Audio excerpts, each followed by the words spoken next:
Bienvenue dans ce nouvel épisode de notre série dédiée à la révélation et à la médiation culturelle dans le monde de l'art et du numérique. Je suis Steph Kawé et je vous guiderai à travers une expérience exceptionnelle au cœur du jardin à papillons virtuel, une création de Nicole Croiset avec une précieuse contribution de Gradora Moller, étudiante brillante de 3e année en culture numérique. Ensemble, nous allons découvrir comment ce jardin virtuel inspiré des rives du lac Ontario devient un espace de sensibilisation à la préservation des papillons migrateurs, en particulier les monarques, ces messagers aériens de la biodiversité. Avant de plonger dans ce monde virtuel, rappelons que ce projet est une collaboration unique entre le Labo, qui est le Centre d'art médiatique francophone de Toronto, et l'Université de l'Ontario français. Prêt pour l'aventure?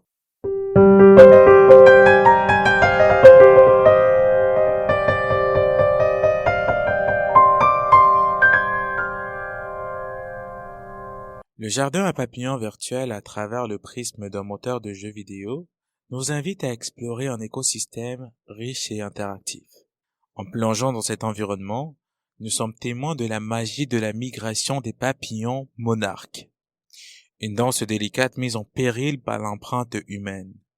Grâce à l'immersion numérique, à la réalité augmentée et à une ligne de temps développée par Gradora, nous ne sommes plus de simples spectateurs, mais des participants actifs à la préservation de ces créatures fascinantes.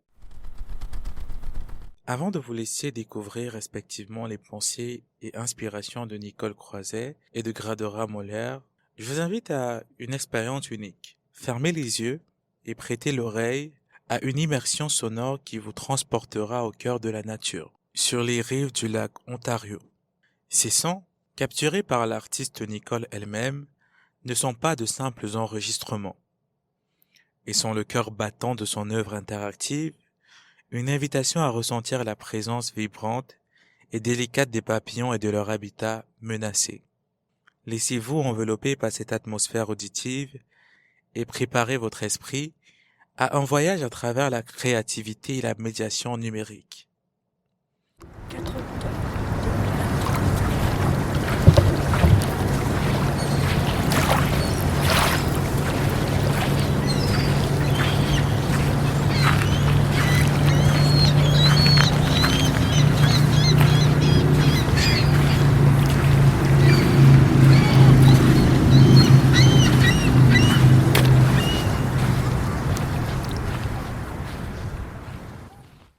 Alors, au départ, donc, c'est l'expérience réelle de ce jardin qui est situé donc, à Budapest Park, le long du lac Ontario. En fait, j'étais partie sur une idée plutôt de réalité augmentée, c'est-à-dire que j'ai fait beaucoup de prises de vue du vrai jardin et je voulais travailler là-dessus, rajouter des éléments. Et puis finalement, ce qui s'est passé, c'est que très vite, je me suis rendu compte qu'en fait, dans un premier temps, il valait mieux que je me lance carrément dans la réalité virtuelle, totale. Donc voilà, ça c'est le point de départ. Mais c'était surtout parce que j'avais cette espèce de frustration qui faisait que, comme je l'ai dit, de juin à fin septembre, début octobre, je pouvais aller tous les jours voir m'émerveiller devant les papillons. Mais après, c'était terminé. Donc le reste du temps, il n'y avait plus du tout ce contact. Ma contribution principale à la médiation numérique a été la création d'une ligne de temps à l'aide du logiciel Timeline.js. Cette ligne de temps avait pour objectif d'informer et de sensibiliser le public sur la disparition des papillons monarques et de mettre en lumière également leur migration annuelle. J'ai également conçu en collaboration avec le professeur Candice une expérience en réalité augmentée visant à prolonger le lien du public avec cette espèce en danger à cause des activités humaines. Pour ce faire, nous avons acquis 3 modèles 3D. Donc, un papillon, une chenille et la plante à papillons qu'on appelle l'asclépiade. On a manipulé ces ces modèles grâce au logiciel Metaspark Studio. On a créé des filtres réalité augmentée. On a ajouté une animation et un traceur de cible à l'aide d'une image. Ces supports de médiation sont accessibles au public. Les outils de médiation que j'ai développés, je pense, jouent un rôle dans la sensibilisation du public aux enjeux écologiques soulevés par l'œuvre de Nicole, donc l'œuvre Jardin à papillons virtuels. Ce projet de médiation culturelle a été réalisé au sein du laboratoire du pôle d'études des cultures numériques, un espace dynamique dédié à l'enseignement, la recherche appliquée, la formation et le prototypage de projets avec le milieu franco-ontarien. Il permet aux étudiants et étudiantes et aux professeurs de développer leurs compétences et de poursuivre leur travail sur des projets innovants en culture numérique. Donc on est parti de la disparition des monarques, donc du papillon lui-même, pour trouver une technologie, et on s'est arrêté sur la réalité augmentée. La réalité augmentée qui est un petit peu à l'intersection entre les jeux vidéo, la réalité virtuelle. Et ces 3 dernières semaines ont été très compliquées pour Gradora et moi, parce que finalement on a dû appréhender la réalité augmentée, comprendre quel logiciel on allait utiliser, quelle plateforme on allait adopter. On a dû faire face à des contraintes techniques de la même envergure que l'artiste elle-même, à savoir l'optimisation de modèles 3D. Et ça, c'était difficile. Il a fallu déjà sélectionner ces modèles-là, mais il a fallu les optimiser, donc réduire leur taille, c'est-à-dire le nombre de polygones, qui est le nombre de faces qu'il y a sur un modèle 3D. On a dû optimiser la texture également, mais aussi on a dû travailler sur l'animation de chacun de ces modèles, parce que les papillons sont en train de voler, la chenille se mouvoie comme une chenille dans l'espace. Donc finalement, on a dû prendre en compte tous ces aspects techniques, et ça a été du travail. Ça a été du travail de publier ces filtres. Je pense qu'il y a encore du travail à faire, mais c'est aussi toute la beauté de travailler dans un contexte académique, c'est qu'on s'arrête jamais, on continue la recherche, on continue l'expérimentation. Donc un grand merci au pôle des cultures numériques et surtout au laboratoire, à la collaboration avec Ella, parce que c'est elle qui permet finalement de faire ces collaborations exceptionnelles entre des étudiants et des artistes professionnels.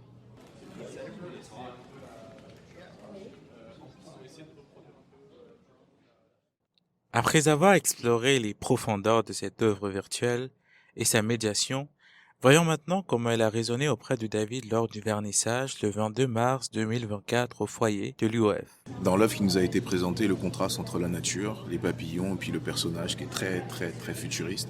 Et je me suis dit que ça nous plaçait, nous, dans hommes entre guillemets modernes, dans un environnement complètement naturel. Et ça nous pousse à nous poser des questions en fait. Quel est l'impact de nos différentes vies sur l'environnement dans lequel on évolue et la nature tout simplement. J'ai trouvé qu'il y avait une complémentarité en fait entre ce que l'artiste a montré, et vraiment c'était vraiment une œuvre d'art. On aurait dit une peinture finalement, une peinture dans laquelle on peut évoluer, et puis les données que l'étudiante a pu montrer sur le déclin des monarques avec des dates, et puis tout est sourcé en fait. Et puis ce petit cadeau qui est la réalité augmentée. Donc j'ai trouvé qu'il y avait une complémentarité.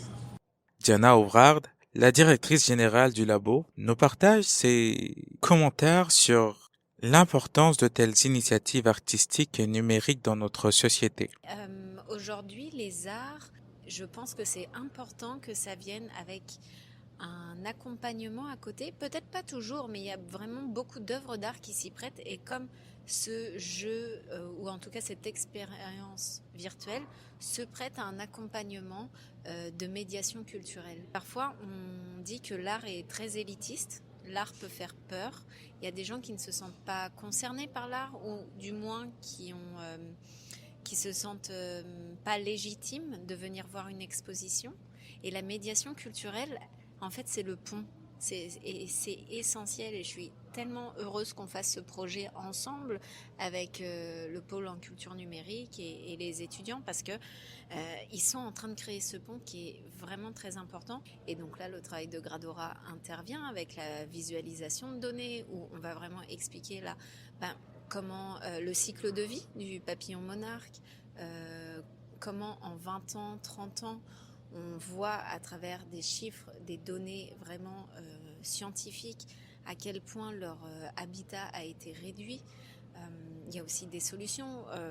Je sais que sur le site web qu'elle a construit, on voit à un moment donné dans la ligne de temps peut-être des politiques ou des propositions qui sont faites du côté environnemental pour essayer de ralentir en tout cas cette extinction.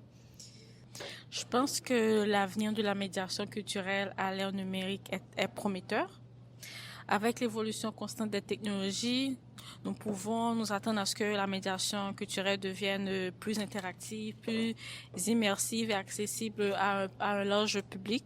Donc, on a les technologies comme la réalité virtuelle, la réalité augmentée, l'intelligence artificielle également, qui offrent des nouvelles expériences muséales et artistiques. Les gens pourront créer des événements historiques ou reproduire des lieux culturels disparus. Ce voyage à travers le jardin à papillons virtuel nous rappelle que l'art et la technologie peuvent être des vecteurs puissants de changement et de sensibilisation. En quittant ce jardin virtuel, nous emportons avec nous non seulement des images d'une beauté éphémère, mais aussi un message d'espoir et de responsabilité. Merci à Nicole Croiset, Gradora Moller, à toutes les personnes impliquées dans ce projet, et bien évidemment, à vous, nos auditeurs, pour avoir partagé ce moment unique. Je suis Steph Kawe et c'était un plaisir de vous guider à travers cette aventure numérique. À bientôt pour la prochaine exploration. Notez que la vitrine restera accessible à l'Université de l'Ontario français jusqu'au 19 avril 2024. Si vous souhaitez faire l'expérience des filtres en réalité augmentée conçus par l'étudiante, veuillez la contacter à l'adresse courriel gradora.moller@uof.ca.